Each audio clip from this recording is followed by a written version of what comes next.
Bueno, buenos días a todos. Gracias por venir y asistir a esta charla, conferencia. En primer lugar, quisiera dar las gracias a la Filmoteca Valenciana por habernos cedido su sala de proyección para realizar esta conferencia. La verdad es que estoy encantado con la acogida que tuvieron a esta iniciativa. Cuando vine y les comenté que queríamos hacer esta charla, la verdad es que enseguida estuvieron encantados de acogernos. Me presento, yo soy Yuri Aguilar, soy maestro masón y además soy profesor de Historia del Cine, en concreto del cine valenciano, en la Real Academia de Cultura Valenciana, que es una institución cultural valenciana. Además, soy divulgador de temas cinematográficos y, pues obviamente, en mi condición de masón, pues siempre me ha interesado la relación de la masonería y el cine. Y la charla esta la he titulado La masonería en el cine, el secreto ante las cámaras.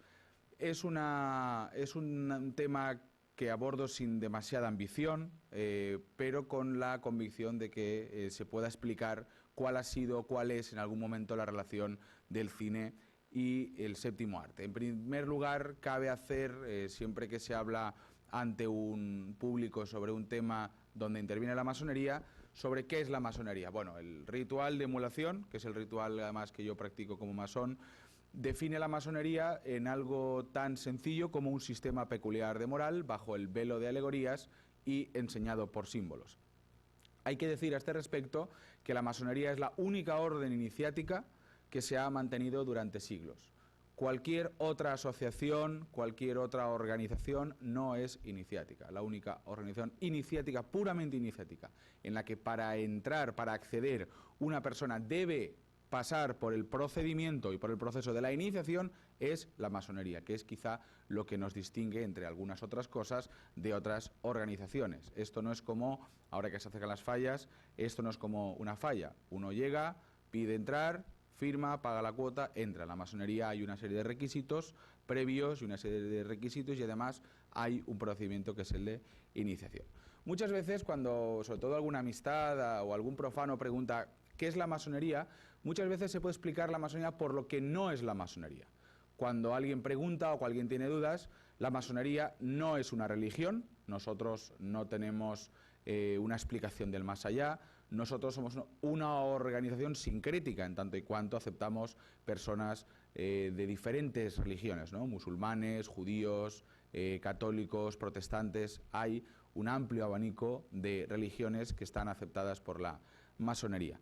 ¿Qué no es la masonería? No es una secta, no somos una secta. Una secta, además en su definición estrictamente gramatical, una secta viene del latín secare, que es cortar, es una separación, es una escisión. En los términos actuales, pues una secta tenemos claros todos lo que es, ¿no? Una secta es una organización que persigue el absorberte, el que dediques tu tiempo en primer lugar a la secta, pretende que te apartes de tus obligaciones, de tu familia, hay motivos económicos detrás. Justamente la masonería es todo lo contrario. La masonería lo que pretende es precisamente que tú tengas cubierto tu familia, tu trabajo, tus amigos, tus obligaciones como profano, y si todo eso está cubierto y hay tiempo de sobra, entonces dediques tu tiempo a la masonería. En todo caso, y después en una ronda de preguntas, pues si alguien necesita alguna aclaración extra sobre qué es la masonería, se puede ahondar en este tema. Cuando yo me dedico a ver y a interesarme por el cine y la masonería, encuentro tres ejes principales sobre los que desarrollar la relación del cine y la masonería, ¿no? Hay un primer eje muy evidente, y que a todos es el primer eje que nos viene a la cabeza cuando lo vemos, que es que aparece simbología en las cintas. Es decir, en las películas aparece contenido masónico visual, aparecen anillos, aparecen símbolos, aparecen referencias, aparecen nombres, aparecen edificios que podemos considerar masónicos. Esta es la escala más básica y es la más utilizada. Luego podemos hablar de cine y masonería, o de la masonería en el cine, en tanto y cuanto hay directores o actores o actrices que han sido masones. actores y directores que, por tanto, han podido en algún momento trasladar los valores masónicos, porque cuando hablamos de masonería hablamos de valores siempre, y es una larga lista de valores, no solamente los que después tomamos de la Revolución Francesa, como son libertad, igualdad y fraternidad, sino verdad, justicia, honor, tolerancia, que a mí particularmente me interesan más. Por tanto, hay directores o actores que siguen las tradiciones iniciáticas, y en algún momento, y vamos a ver casos muy concretos, son muy pocos además, en los que sí que ha habido una traslación de esos valores masónicos en películas. Y luego hay un tercer eje que es, digamos, el más grande, el más potente, y es cuando hay producciones, cuando ha habido películas que están basadas directamente en las tradiciones iniciáticas, en las que directamente pues vemos ceremonias masónicas, y vamos a ver algunos ejemplos. La masonería aparece referenciada en el cine, hay que decirlo, esto no es algo tardío, aparece referenciada en el momento prácticamente de la aparición del cine. El cine aparece, como todos sabemos, en diciembre de 1895 en París. Los hermanos Lumière presentan el cinematógrafo. Hay unos momentos considerados como los inicios del cine, el cine de los orígenes, y el cine se va desarrollando los años 10 y 20 hasta generar pues una etapa dorada del cine mudo. Y en el año 1915 hay una película, además de las que consideramos desaparecidas, que se llama ¿Es usted masón? ¿Are you a Mason?, de la productora Columbia. Tenemos el cartel, tenemos el guión, tenemos fotos del rodaje, pero también los que nos dedicamos a investigar el cine nos topamos muchas veces con producciones que han desaparecido, bien porque no se conservó en su momento en las debidas condiciones, bien por incendios, el nitrato de celulosa, que es el soporte con el que estaban hechas las películas, ardía o se descomponía a una velocidad alarmante. Todos hemos visto Cinema Paradiso y las consecuencias del fuego en el cine. Pero aquí tenemos, por ejemplo, el cartel de Are You a Mason?, una película que tiene más de 100 años, y vemos, sobre todo, ahí en el centro del cartel, algo que parece, pues hay un ritual, ¿no? Tienen a un pobre señor ahí inclinado, con el culo en pompa, parece que le van a golpear, hay alguien que tiene una maza. Bueno, esto lo vamos a ver luego en otra diapositiva. Digamos que aquí se usa, además la historia es una historia muy curiosa, porque es el marido le dice a la mujer que los sábados por la tarde se va a la logia porque tienen trabajos masónicos y demás. Ella sospecha que no, entonces ella lo sigue, y parece ser que efectivamente el de en vez de ir a la logia se va al bar o se va a comer con los amigos, o bueno, que hay un poco de mentira, ¿no? Entonces es una historia además muy curiosa, porque ya trata también la presencia de la mujer en la masonería, porque hay un momento en el que la mujer parece, según el guión, porque no tenemos constancia del metraje de la película, ella le pide formar parte de la logia.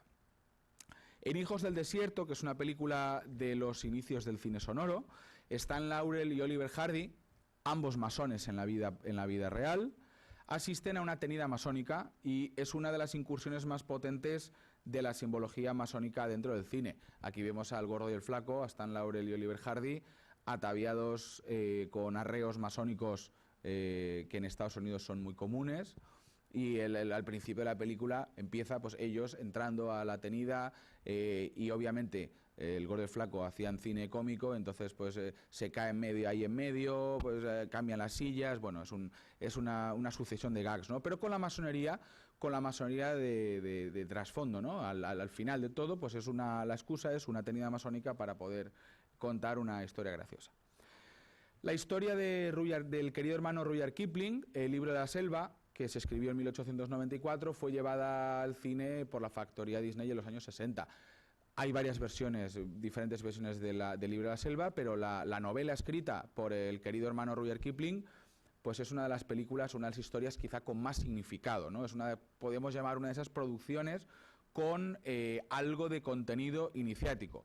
Y no me voy a extender ni me voy a pronunciar demasiado sobre el contenido masónico del libro de la selva. Yo les invito a aquellos que sean masones que la vean con los ojos de la masonería, y a los que son profanos que intenten descubrir qué mensajes se nos están trasladando desde esta historia. Rudyard Kipling fue un autor muy prolífico, no solamente escribió o trasladó valores masónicos a través del libro de la selva, sino que tiene incluso poemas que los masones utilizamos con cierta recurrencia, como es el Sí de Kipling. Creo que algunos lo habrán leído alguna vez, lo habrán escuchado. El Sí de Kipling es una oda masónica muy potente, y bueno, toda la literatura, y ahora veremos algún otro ejemplo de Rudyard Kipling donde se introducen contenidos masónicos. Cine masónico, podemos hablar de cine, masonía en el cine y de cine masónico, y también hay algo de cine antimasónico. No hay muchas referencias en el cine, pero sí que tenemos un gran ejemplo, que es el de Fuerzas Ocultas, del año 1943, que es una película, realmente es un mediometraje, dura entre 50 y 55 minutos, realizado en la Francia ocupada, en la Francia de Vichy, y es una película en la que se utiliza la masonería para atacarla, ¿no? Aparece reflejado como una institución que lo que hace es conspirar, y prácticamente en la película se acusa a los masones y a los judíos de haber provocado la Segunda Guerra Mundial. Esto en el año 1943, cuando Hitler seguía combatiendo a los rusos en el frente de Rusia, ¿no? Aún faltaría un año para que se abriera el frente de Francia. Pero bueno, vemos ahí un ejemplo del cine al servicio de propagar ideas ya no contrarias a la masonería, sino ideas que lo que pretenden es empañar la imagen que se tiene sobre la masonería. El cine ha usado en numerosísimas ocasiones la simbología, al ser esta pues de una gran potencia visual, ¿no? Pero con la simbología, como hemos visto en muchas ocasiones y como podremos ver en otras tantas, pues tampoco se transmite ningún tipo de contenido. Al final lo que se hace es usar la simbología, el símbolo, lo que los masones utilizamos para transmitir ese contenido y esos valores a lo largo de los siglos en diferentes películas. Esta es quizá una de las más conocidas, El hombre que pudo reinar, que también es una historia de Kipling, ¿no? De hecho, además, Kipling aparece aquí retratado por un actor, ¿no? El propio Kipling interviene en la historia. Además, la historia es muy de la relación del símbolo con esta película es muy interesante. Hay un momento en el que dos buscadores de fortuna, intentando llegar a un reino remoto perdido por Asia, llegan hasta un lugar, un templo, donde no puede penetrar nadie que no sea de la tribu, ¿no? Cuando les van a matar porque han accedido, que eso además tiene mucho que ver con los misterios de Eleusis y con los misterios griegos, o sea, la película tiene muchísimo contenido para alguien que conozca tradiciones iniciáticas, es un espectáculo. Cuando los van a matar porque han accedido sin autorización y sin haber sido iniciados, resulta que cuando van a atravesar el corazón de Sean Connery con la lanza, le descubren el pecho y lleva un colgante masónico. Y resulta que el símbolo sagrado de esta tribu es la escuadra al compás y el ojo que todo lo ve. Entonces ahí lo ven como que es un enviado de Dios, que es un Dios, y entonces ahí, pues obviamente casi que lo entronizan, y aparece, pues durante toda la película, pues Sean Connery como un enviado de los dioses, con un final inesperado, que se dice ahora, ¿no? Esto en el año 1975. Luego hay películas, Asesinato por decreto, por ejemplo, que es una película típica de asesinatos con un trasfondo en Londres victoriano, pues donde aparece, fíjense en el cartel, que ahí aparece ya incluso el propio diseño, que es un diseño muy triangular, con líneas geométricas, aparece ya un anillo, aquí aparecen dos haciendo un símbolo, en fin, un saludo que no tiene en principio demasiado que ver, pero bueno, de hecho los profanos, cuando uno conoce la condición de masón de un servidor, siempre preguntan, bueno, ¿y cuáles son los saludos? ¿Y cuáles son? Bueno, aquí podemos ver pues un ejemplo de lo que podría ser, ¿no? Un saludo masónico, y uno de los saludantes lleva el anillo. En From Hell, Desde el Infierno, es una película relativamente reciente, tiene 18 años, yo la vi de estreno, como pasa el tiempo. Ahí vemos pues unos señores ataviados con sus arreos masónicos, hay alguno que no lo es, pero bueno, la verdad es que tiene bastante veracidad, y bueno, pues, Escuadra al compás, El volumen de la ley sagrada, que son siempre obligatorios en las tenidas, ahí con asesinatos de fondo. Y luego, pues, otra película que además a mí me encanta, porque es una película entretenidísima, La Liga de los Hombres Extraordinarios, del año 2003. Yo les puedo asegurar que este es el anillo más grande que he visto en mi vida. Yo creo que eso no existe, lo hicieron para la película, porque es que eso debe de llevar uno la mano siempre hacia abajo, porque de lo que debe de pesar. Yo llevo un anillo masónico, pero yo creo que no he visto ningún masón nunca llevar esto, y si veo algún masón llevando esto, probablemente me daría un ataque de risa, porque es como demasiado ostentoso, ¿no? Y en la película esta no es el único ejemplo. Hay, por ejemplo, este plano donde entran en la biblioteca del Capitán Nemo, y fíjense las puertas, ¿no? Son puertas que bien podrían estar en una logia masónica, en la antesala, en Pasos Perdidos, o ser las puertas que llevan directamente al templo.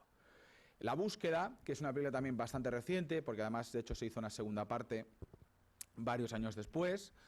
Los protagonistas buscan el tesoro escondido por los padres fundadores de Estados Unidos, que la mayoría eran masones, y van siguiendo una serie de pistas, y en todas estas pistas intervienen de una manera muy intensa los símbolos masónicos. Aquí, por ejemplo, en un ladrillo vemos la escuadra del compás, que es el símbolo masónico más conocido por los profanos, porque la masonería tiene muchísimos símbolos, pero el más conocido para los profanos es una escuadra en compás. Les voy a poner un ejemplo. Yo, por ejemplo, a lo mejor en el traje o cuando llevo una escuadra y un compás, pero llevo una acacia. La acacia es un símbolo masónico, pero claro, cuando uno lleva una hojita de acacia, un profano piensa que uno es botánico o que es aficionado a las flores, pero un masón lo reconoce enseguida. Entonces hay otros símbolos que en el cine no se van a usar, porque lo que se trata es de que la gente, el espectador, reconozca el símbolo y reconozca que en torno al símbolo hay un áurea de misterio y de misticismo. Hay muchos más símbolos en la búsqueda. Luego, por ejemplo, cuando acceden a la Cámara del Tesoro, aquí les estoy destripando un poco la película, acceden a través de la tumba de un masón. Aquí vemos la escuadra, el compás, la estrella, que a veces se sustituye por el ojo. Pero yo recuerdo el diálogo que precede a que entren en la cámara, ¿no? El protagonista, que es Nicolas Cage, ante la tumba empieza a leerla y dice de manera como muy sorprendido: esto es la tumba de un maestro masón de una logia azul, pero dándole una importancia tremendísima, ¿no? Y eso evidentemente cala en el espectador, y el espectador hace que se vea toda esta imagen reforzada por el misticismo que se le transmite. Entonces, en toda esta sucesión de imágenes que les estoy poniendo, lo que vemos es que los directores utilizan el símbolo masónico. Es una utilización profana en el cine. Anillos y masonería. Como les venía diciendo, la simbología aparece en las películas pues en mayor medida como elemento visibilizador y en algunos casos como normalizador. Aquí en España nos resulta raro cuando vemos una cosa así, pero hay que entender que en España somos 3.000 masones, en Reino Unido hay más de 500.000, en Estados Unidos hay 3 millones, es decir, que lo normal es que haya presencia de la masonería. Y otras veces, la mayoría de veces, me atrevería a decir, estas intervenciones y esta simbología lo único que quiere es generar expectación, ¿no? Por ejemplo, estos son intervenciones menores de la simbología dentro del cine, dos películas que además yo no he visto, Un mar de líos y aracnofobia, del 87 al 90, donde vemos un hito de entrada a un municipio norteamericano. Y vemos, pues aquí, es muy típico en esto sí que lo he visto yo en municipios norteamericanos en directo, lo he visto, cuando llegas, pues tienes un directorio muchas veces de organizaciones que hay dentro del municipio, ¿no? Y aquí vemos, pues, en el caso de Welcome to Canaima, vemos el escudo de los Rotarios, porque habrá un club rotario en el municipio, la escuela de compás, porque ahí hay una logia y pondrá incluso a veces el lugar de reunión y el horario de las reuniones, y el Club Lions, que también es una organización juvenil muy vinculada a la masonería. Más anillos. En los ejemplos he puesto unos cuantos, pero son muchísimos, ¿no? Y todos la escuadra y el compás. Como vemos, es un símbolo muy repetido porque es el símbolo más conocido por los profanos. Películas más recientes, por ejemplo en Aliens, también el anillo masónico, en Dos policías rebeldes, que también se hizo una segunda parte hace poco, una furgoneta de lavado y tal, pues con la escuadra del compás. American Gangster, uno de los policías llevó una escuadra en compás. En Zombies, pues mira, imagínense, ¿no? La fotografía de la mano saliendo de la tumba, donde pues una escuadra en compás. Claro, si la tumba tiene una escuadra en compás, hace más atractiva la imagen que si no hay nada, o hay una fecha, o hay un nombre. Esto es generar morbo y añadir, en fin, expectación a lo que estamos viendo. Y un ejemplo reciente, no, lo siguiente, del año pasado, Bohemian Rhapsody sigue en cines. Al principio de la película, uno de los que están montando el escenario para Live at Wembley lleva un anillo masónico. Y además esto no es un plano cogido así al vuelo. O sea, yo recuerdo cuando la vi en el cine hace nada, dije, mira, pues uno de los lleva un anillo masónico. Esto simplemente lo que hace es normalizar y visibilizar la presencia de los masones en la vida real. Si hay masones en el cine, hay masones en la vida real. No solamente las producciones de carne y hueso, también los dibujos y las animaciones hacen algunas veces referencias. Walt Disney era masón. Hay que precisar que Walt Disney no era masón, era de la Orden de Molé, que era una orden fundada por masones y que tenía mucho que ver con la masonería, pero esto explicaría, por ejemplo, un detalle de Mickey Mouse. ¿Alguien sabría decir qué detalle de Mickey Mouse revelaría un poco esa conexión de Disney con la masonería? Los guantes blancos que lleva Mickey Mouse, que es algo que muchas personas me han preguntado. Los masones en nuestras ceremonias llevamos guantes blancos como símbolo de pureza. ¿Por qué Mickey Mouse lleva guantes blancos? Bueno, pues puede ser una explicación el hecho de que Walt Disney fuera pues, casi masón, ¿no? ¿Alguien reconoce esta imagen de los Picapiedra? Los dibujos de Hanna-Barbera. Ellos asisten algunas noches a la logia en algunos casos aparece como logia, como orden, pero bueno, ellos van a un club masculino donde hacen ceremonias, en fin, es una logia masónica, sin ningún tipo de duda, que aparece en algo tan, en fin, ¿cómo definirlo? En los Picapiedra, todos hemos visto los Picapiedra, los niños ven los Picapiedra, ¿no? Esto es un ejemplo muy reciente, también, Bob Esponja. ¿Nos acordamos de la fotografía que hemos visto de Hijos del Desierto, con los gorros? Exactamente la misma imagen. Aparecen Bob Esponja y Patricio Estrella con gorros masónicos, pues porque irán o vendrán de una tenida masónica, ¿no? Y este es mi ejemplo favorito, sin ninguna duda, Los Simpson, que son fuente de sabiduría. O sea, son fuente de sabiduría. No hay nada que los Simpson hayan predicho, nada, y son divertidísimos. Pues aquí en Los Simpson vemos, hay un capítulo dedicado a la masonería, donde Homer es iniciado en los canteros. Los canteros, que somos los masones. Los antiguos canteros, hoy somos masones. Antes eran canteros operativos, hoy somos canteros especulativos, somos masones, somos constructores, somos albañiles. Y aquí aparece un retrato delicioso, me atrevo a decir, la palabra es delicioso, sobre la masonería. Yo estoy convencido de que la persona que hizo el guión de ese capítulo era masón, porque hizo una caricatura, no una burla, hizo una caricatura de la masonería, de lo que hacemos, de lo que somos, de nuestros objetivos, de nuestros fines, de nuestra manera de relacionarlos con el mundo profano y entre nosotros, entre los hermanos, y el que hizo el guión sabía de lo que iba la cosa. O sea, el que hizo el guión conocía perfectamente, porque hay detalles que solo un masón reconoce, no símbolos ni enseñanzas místicas ni críticas, no, sino la manera de relacionarlos entre los masones está reflejada en este capítulo. Hay la canción que cantan ellos es una broma incluso que utilizamos los masones, es una canción que dura 45 segundos en el capítulo, y en ella dicen, pues bueno, ¿quién mantiene a raya el sistema métrico decimal? ¿Quién maneja la bolsa? ¿Quién tapó lo de Roswell? Los masones, ¿no? We do. Ellos dicen, we do, o sea, nosotros. Evidentemente no es así, ¿no? Ni manejamos la bolsa, ni paramos lo de Roswell, nada que ver. Pero bueno, se juega siempre también con esa imagen que tiene el mundo profano de los masones como gente poderosísima y que maneja los hilos del mundo. Llega también algo como el documental, cuando la televisión y el cine empiezan a hacer documentales para llenar contenido. La masonería pues empieza a tener algo de importancia, empieza a tener bastante importancia. Y la masonería atrae evidentemente la atención de los documentalistas.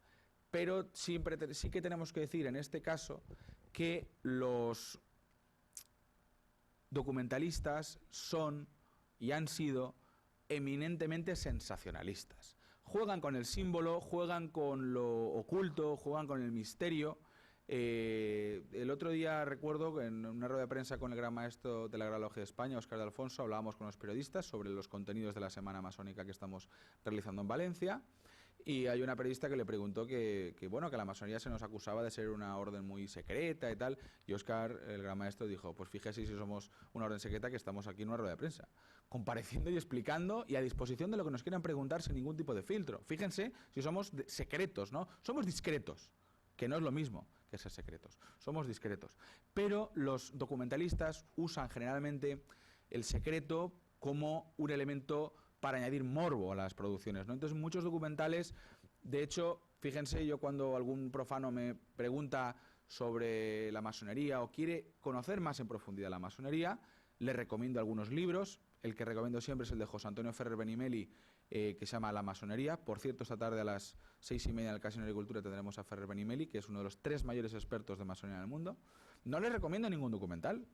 Como masón, no puedo recomendar ningún documental, porque no hay ningún documental que explique de manera real, verídica, lo que es la masonería o qué pretendemos los masones. Entonces, los documentales, en este caso, cuando hablamos de la relación del cine y la masonería, tenemos que decir que los documentales no solo no añaden nada ni ninguna descripción, sino que lo que añaden quizá es más humo, ¿no? Y más sombras a lo que somos los masones.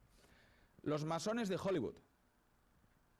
La lista es larga. Yo he puesto los más conocidos, los que a ustedes les pueden dar más conocidos. Cecil B. DeMille, Douglas Fairbanks, Ernest Borgnine, Stan Laurel y Oliver Hardy, los hemos mencionado con anterioridad, Peter Sellers, Telly Savalas, Clark Gable, Tom Mix, Richard Pryor, John Wayne. John Wayne además fue uno de los más conocidos masones dentro de Hollywood. Glenn Ford o Mario Moreno, ¿no? Mario Moreno alias Cantinflas. Hay que decir, cuando hablamos de producciones iniciáticas o películas donde se trasladaban valores masónicos, que era uno de los ejes de la relación de la masonería y del cine, hay que decir que Mario Moreno ha sido prácticamente el único actor que ha trasladado contenidos masónicos, valores masónicos, a la gran pantalla. Si ustedes han visto la filmografía de Mario Moreno, de Cantinflas, ustedes podrán reconocer que sus películas tienen una cronología y tienen un esquema bastante concreto. Mario Moreno siempre hace un discurso en sus películas. Hay un momento, igual que Charles Chaplin, el gran dictador, deja de ser el barbero y deja de ser el dictador para dirigirse él mismo a la cámara, en las películas de Mario Moreno hay un momento en el que él se dirige al espectador. Ya no es Cantinflas, es Mario Moreno quien se dirige a la audiencia. Él se dirige a una audiencia dentro de la película, pero en todas sus películas se dirige siempre hacia afuera. Siempre intenta que los espectadores que están sentados donde están sentados ustedes ahora, el espectador reciba un mensaje, y reciba un mensaje que sea capaz de procesar y sea capaz de asimilar. Y este mensaje es un mensaje masónico por excelencia. Es un mensaje donde ahondan y abundan los valores de tolerancia, los valores de paz, los valores de fraternidad, los valores de respeto al ser humano por el simple hecho de ser humano, los valores de libertad, los valores de igualdad, que quiero decir que no son valores exclusivos de la masonería, no son valores que nosotros tengamos en exclusiva. Alguien que observe los valores de honestidad, de tolerancia e igualdad, no tiene por qué ser un masón. Nosotros diríamos que quizás un masón sin mandil, pero no tiene por qué ser un masón. Y yo me pregunto, si Mario Moreno no fuera masón, además desde bien joven, ¿hubiera en sus películas transmitido valores masónicos? Es lo que cabe preguntarse, ¿no? Yo creo que sí. Yo creo que es importantísima la relación de Mario Moreno con la masonería. Se inicia en la logia Chilambalam de México DF en 1948. Fue grado 33 honorario del rito escocés antiguo aceptado y yo creo que imprime un marcado carácter masónico en sus películas. En todas sus películas siempre hay un momento en el que él toma la palabra y nos cuenta cosas muy importantes. Y en el cine español, porque hemos hablado de ejemplos del cine extranjero, ¿no? Cine sobre todo norteamericano, donde la masonería tiene una presencia muy importante. Pues el hecho de que entre el año 39 y 75 en España pues se impusiera una férrea dictadura y que hubiera una censura, pues explica por qué no hay referencias masónicas en el cine patrio. Cuando los que iniciaron el golpe de Estado en el 36 ganan la guerra en el 39, imponen, además de la censura cinematográfica, imponen la restricción de la masonería. eliminan la masonería. Hay una serie de juicios y de procesos por los cuales se depuran a todos los masones, se incautan todos los materiales de las logias, en el archivo Salamanca está todo ese material depositado, y en masonería, en España la masonería tarda pues más de 40 años en volver. Pues creo que se legaliza por una sentencia del Tribunal Supremo en el año 79, creo que es en el año 79, 4 años después de la muerte del dictador, es que se produce la legalización de la masonería. En el año 89, la serie de televisión El Olivar de Atocha reproduce una iniciación masónica. Fíjense si la masonería es secreta, que en YouTube tienen ustedes una iniciación masónica perfectamente descrita, punto por punto. Secreto masónico desvelado. Por eso llamo a la conferencia el secreto ante las cámaras, porque al final el secreto está ante las cámaras. Evidentemente, la iniciación masónica es un acto de una importancia capital en la vida de un masón, y por mucho que uno vea una iniciación masónica en YouTube, no se le va a transmitir ningún secreto. El secreto es vivirlo, el secreto es la experiencia, es el estar en una logia, el pasar por ese proceso. Pero si alguien tiene unas ganas de ver eso, tales que pues tienen en YouTube toda una serie de elementos que les pueden revelar algunas de las cosas. Yo muchas veces cuando entrevisto profanos que solicitan su admisión en nuestros misterios, nunca se me ocurre recomendarle esto, pero cuando me lo sugieren se lo recomiendo. Les recomiendo que no vean una iniciación masónica, porque tienen que ser sorprendidos por lo que por el proceso al que les vamos a someter. Pero ahí está, una serie de televisión española. La El Olivar de Atocha es una novela de Dolores Salvador, no recuerdo, Dolores, una autora española. La serie fue llevada a televisión española, las novelas fueron llevadas a televisión española, y ahí se interpreta una familia de clase media española entre principios del siglo XX y los días anteriores a la Guerra Civil Española, y varios miembros de la familia son masones, y entonces aparecen ahí pues toda la iniciación, ¿no? En el año 2011, hace muy poco, se estrenó en España Silencio en la nieve, que es una película ambientada en la Segunda Guerra Mundial. Es una película de Gerardo Herrero, de una calidad bastante notable, con Carmelo Gómez en el papel de Feldwebel de la División Azul, y ahí hay una serie de crímenes que son cometidos por masones, ¿no? Cuando uno es masón y ve esta película entiende muchas más cosas que cuando es un profano. Esas son las ventajas que tiene ser masón. No todo aquí son todo ventajas. Entonces, una de las ventajas es que cuando uno ve la película y ve los crímenes, entiende más cosas que uno que es profano. Pero bueno, la verdad es que ahí hay pues una incursión muy interesante y muy reciente de lo que es masonería dentro del cine español. Y luego Buñuel, uno de los directores españoles por excelencia, contribuye a la normalización o visibilización. Siempre que hablamos de normalización, hablamos de visibilización, y viceversa. Siempre que hablamos de visibilización, hablamos de normalización, en cuanto se refiere a la presencia de la masonería en la sociedad. Y en el año 62 dirigió El Ángel Exterminador, donde unos caballeros se preguntan uno a otro de qué logia son. Aquí hay unos personajes que están en una cena en casa de un aristócrata. Por si no han visto ustedes la película, y hay un momento en que pues uno le pregunta a otro de manera normal: "Ay, ¿tú de qué logia eres?". Pues yo soy de la logia pues, Unión 27. "Oh, yo soy de la logia Flor de Acacia 44. Y se lo preguntan de manera normal. Claro, cuando alguien ve esta película y no está muy puesto en esto de la masonería, probablemente no entenderá de qué están hablando, pero esto contribuye a visibilizar la presencia del masón en la sociedad. Pues como hay masones en la sociedad, aparecen masones en el cine, y los masones se preguntan cosas de masones. Esto me recuerda a Pulp Fiction, cuando dice aquello de: vendrá mi mujer y verá unos gángsters haciendo cosas de gángsters. Pues en este caso no, pero en este caso ve masones haciendo cosas de masones, ¿no? Se preguntan uno a otro de qué logia son. Evidentemente Luis Buñuel, que estaba exiliado, hizo cine en México, no podía hacer cine en España por razones obvias. Y bueno, pues esto allí pasa un poco más desapercibido, porque entre otras cosas la penetración de la masonería en la sociedad mexicana es muy grande, no es la penetración que hay hoy aquí. Y en las series de televisión, que hoy en día toca hablar de series de televisión. Hace unos años hablar de series parecían que eran el hermano menor del cine, pero hablamos de cine, hablamos de documentales, hablamos de animación, Hablamos de series. Hace nada, el año pasado, la cadena AMC, que creo que en España se ve a través de otras cadenas, pues hace uno de los retratos más fieles de la masonería, pero sobre todo de las personas que pertenecen a ellas. Este es un cartel promocional de Logia 49 y la historia es una historia pues muy mundana, como todo lo que pertenece prácticamente a la masonería. Es un chaval inglés de unos 30 y pocos años que llega un momento que tiene un poco de desorden en su vida, necesita encontrar un poco un camino, necesita una orientación, una guía, está un poco perdido después de la muerte de su padre, se encuentra como un poco desorientado y pide su admisión en la masonería. Entonces se le admite, se le inicia, pasa a ser un hermano de la orden y se va explicando en la serie un poco, pues, sobre todo lo que más me gusta, y además en mi condición de masón, es que se hace un retrato muy fiel de lo que es un masón.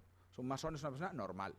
Yo en mi condición de masón, ustedes verán que yo no tengo cuernos, ni aparezco aquí con una túnica, ni hago como Carlos Jesús, no hago ninguna extravagancia. Somos personas normales y lo bueno de todo esto es que haya producciones donde donde haya una imagen del masón como persona normal, como alguien que tiene su trabajo, que tiene su familia, que tiene sus amigos y que una vez al mes, un par de veces al mes, dedica una tarde y una noche a ir a la logia, a reunirse con sus compañeros de trabajos y tratar de ser mejor persona, porque al final la masonería es una orden para personas que tratamos de ser mejores personas y de hacer de esta una sociedad mejor a través de ser nosotros de manera individual mejores personas.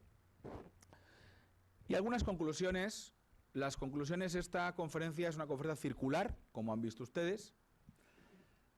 Algunas conclusiones. La masonería en el cine tiene presencia, la masonería ha tenido y tiene su presencia, y vemos que no deja de tenerla porque no hacemos referencia solo a ejemplos antiguos, sino hemos visto películas muy recientes y una serie muy reciente que tratan, y hay documentales que siguen tratando el tema, y habrá personajes masones, y habrá más pines, y habrá más anillos, y eso lo que contribuye es a normalizar la presencia de los masones en la sociedad, sobre todo en una sociedad como la española, donde es muy importante que los masones salgamos de alguna manera del armario, ¿no? Los masones digamos, hola, ¿qué tal? Yo soy masón. No vayamos por ahí, obviamente, repartiendo folletos, ni con una camisa con neones, pero en ocasiones, pues obviamente, pues si yo tengo el placer y el gusto de hablar con ustedes sobre el cine de la masonería, pues revele mi condición de masón y además pues lo haga público, ¿no? Que eso siempre contribuye. El cine va a seguir utilizando la simbología masónica, la va a seguir utilizando porque es una imagen muy potente, la escuadra, el compás, el triángulo, las pirámides, las columnas truncadas, las hojas de acacia, van a ser símbolos que continúen teniendo una presencia importante en el cine, porque el cine trata de impactar, trata de impresionar, el cine utiliza los símbolos igual que los utilizamos los masones, y los masones estamos, creo que, encantados de cederles a las películas y al cine y al celuloide las imágenes que llevamos centenares de años usando en nuestros trabajos. Y seguirá habiendo directores, actores, actrices, personas que tengan condición masónica, que trabajan en películas, que quizá como Mario Moreno pues nos vayan transmitiendo de alguna manera valores masónicos a través de las películas, a través de las series. Hace falta ejemplo, y con esto termino. Yo creo que es importante que nos visibilicemos con el ejemplo. Un masón tiene que ser reconocido entre los suyos por los valores que observa, por los valores que he mencionado antes y que no son exclusivos nuestros: tolerancia, humildad, verdad, honor, justicia, libertad, defensa del necesitado. Esos son los valores que nos identifican a los masones. Y yo creo que esto va a seguir teniendo presencia en el cine. Y me gustaría que la tuviera, que la siguiera tuviendo y que además se nos presentara a los masones como personas absolutamente normales. Seguirán habiendo películas de zombies donde haya escuadras y compases. Esto es divertido, a mí me resulta divertido y me gusta verlo, pero espero que sigan habiendo personas como Mario Moreno que tengan un impacto en el cine y que sigan transmitiéndonos valores masónicos a través del cine. Y con esto Termino y les cedo la palabra a ustedes por si quieren hacer alguna pregunta, alguna precisión, alguna aclaración o lo que quieran preguntarme. Aquí estoy para contestar a sus preguntas. Muchísimas gracias.